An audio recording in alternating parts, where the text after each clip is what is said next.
Series বাঁচাতে আজ দ্বিতীয় ওয়ানডেতে আফগানিস্তানের মুখোমুখি হচ্ছে বাংলাদেশ। সিরিজে সমতা আনার লক্ষ্যে সংযুক্ত আরব আমিরাতের আবুধাবির শেখ জায়েদ স্টেডিয়ামে মাঠে নামবে টাইগাররা। খেলা শুরু হবে বাংলাদেশ সময় সন্ধ্যা ৬টায়।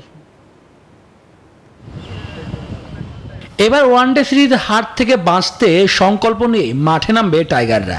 একাদশেও আসতে পারে পরিবর্তন। পেস ইউনিটে মোস্তাফিজুর রহমান ফিরতে পারেন, স্কোয়াডে রিশাদের ফেরার সম্ভাবনা উজ্জ্বল। আর দ্বিতীয় ওয়ানডের আগে দলের সঙ্গে যোগ দিচ্ছেন নাইম শেখ। ওয়ানডে বিশ্বকাপে সরাসরি অংশ নিতে জয়ের বিকল্প নেই মিরাজ শান্তদের। র্যাঙ্কিংয়ে সপ্তম স্থানে থাকা আফগান স্পিনারদের সামাল দিয়ে এই পথটা পাড়ি দিতে হবে টাইগারদের।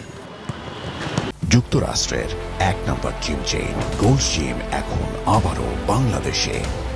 বসুন্ধরা আবাসিক এলাকা ও বসুন্ধরা সিটি শপিং মলে। অন্যদিকে আফগানিস্তান প্রতিশোধের অপেক্ষায়। ওয়ানডে সিরিজ জিতলে টি-20-র ক্ষত হয়তো একটু শুকাবে। রশিদ নবী গাজানফাররা স্পিন ভেলকি দিয়ে কাবু করতে চান প্রতিপক্ষকে। দুদলের মুখোমুখি দেখায় অবশ্য এগিয়ে বাংলাদেশ। টাইগাররা যেখানে জিতেছে 11 ম্যাচ, সেখানে আফগানিস্তানের জয় 9টিতে। শুভদেবনাথ, নিউজ 24।